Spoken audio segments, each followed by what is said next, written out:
fatmirësisht e fatkeqësisht nuk e di, por kam qenë dëshmitar i thyerjes, momentit të thyerjes midis Albin Kurtit dhe Vjosës Osmanit. Dëshmitar dhe i bisedimeve, negociatave dhe klimës. Albin Kurti dhe Vjosa Osmani kishin një marrëdhënie, të themi, me problematikat e tyre gjatë qeverisjes. Dhe në këtë klimë janë mbërzjedhjet e shkurtit. Deputet të rëndësishëm të vendosjes më kanë thënë që vetëm perceptimi në publik se Albini e Vjosa janë ftohur, në fakt kishte edhe ftohin ato, neve na kushton 7 deri në 8% vota minus elektorati. Në fakt zgjedhjet e shkurtit ishin të 40, plus 1, plus 2. Ka patur një diskutim politik mes tyre, përveç institucional, por politik për tyre mbi të ardhmen, dhe duket se drejt dhjetorit pati një klimë afrie, ripajtimi.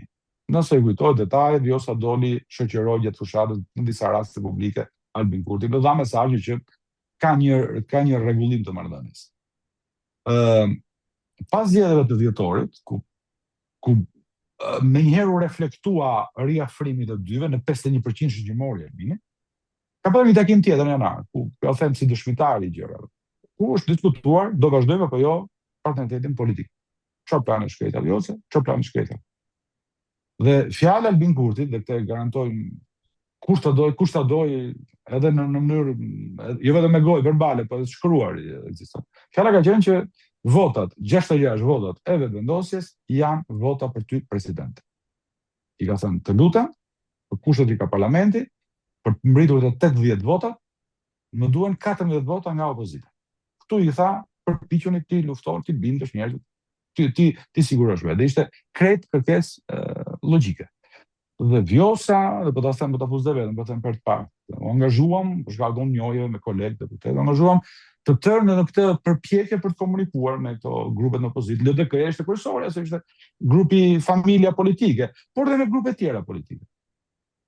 Dhe u arrit që të merrnin garancinë nga LDK se të 15 mandatet do të ishin prezent në sallë, nga të cilët 13 do votonin Vjosën pro. 2 mund të abstenonin, ose mund të votonin dhe kundër, por nuk ishte rëndësi nëse vota pro apo kundër. Rëndësi ishte quorumi. Pra 15 garantonte LDK-ja quorumi në sallë. E pas LDK-s, siç e ka pohuar tani më edhe Dauta Radina një dy intervista këto të fundit, edhe treqereku i grupit, ose -1 në fakt të aleancës Haradinat, do të ishte në sallë dhe do votonte pro apo kundër, për shkak se do bëj quorumi prej që shkonte 15 gati 20.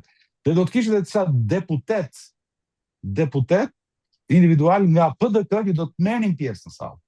Ne i dim emrat dhe Albin Kurti di emrat, dhe vetëm 3 ditë.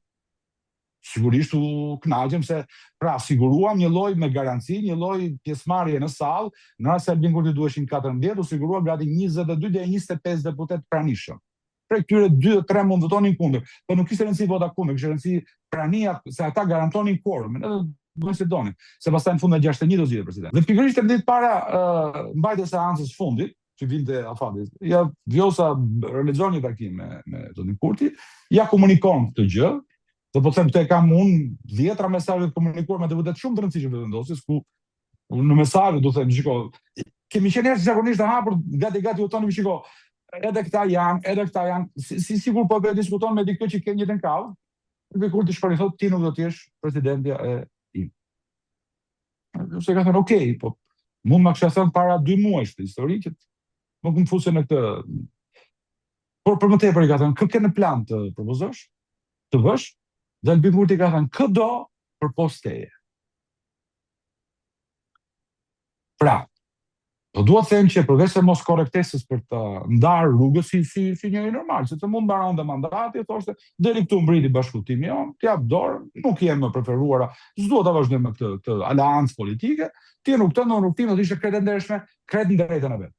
Por të futesh 2 muaj, të luash 2 muaj, të sigurosh votat, dhe pastaj më e shëmtuar e ditave ishte ai procesi në sallë. U bënte sikur nuk e dinte që 22 vota të ishin në sallë. Dhe thoshte LDK-s, mi sill firmat, ja çon dhe firmat. Po jo vëra këtë datën, jo mos e bë këtë datën. Po ky po ai, pra gjitha kjo ishte totalisht pjesa që mua më ka. Unë kam pas mbështetur, nga vjen të janë njerëzit që kanë mbështetur Bimutin, kam pas edhe pse ishim shumë të ndryshëm nga plani politike. Po thosha këto lëvizjet e forta, por me Serbin mua më pëlqenin. se kam kursyer mbështetjen dhe aprovimin kur më zhduket drejt. Por kjo ngjarje që pash, kjo mungesa e kurajos, po të thënë gjëra troç përballë, tu mbyllet bashkëpunimi jon, për këtë arsye drejta jote është absolutisht. Jo vetëm që nuk e bërë, jo vetëm që angazhoi gjithë neve në një proces, por dhe në fund, gjithë loja ishte ku t'ja linte fajin për mungesën e vullnetit vetë. Jo e ka LDK-ja, jo e ka PDK-ja, absolutisht e pa vërtetë ishte kjo histori. Dhe LDK-ja provoi që ia dha mbështetjen dhe sot i ka hapur dy Vjosë Osmani, por dhe Aleanca e Ramush Haradinaj, por dhe deputet individualisht nga PDK-ja.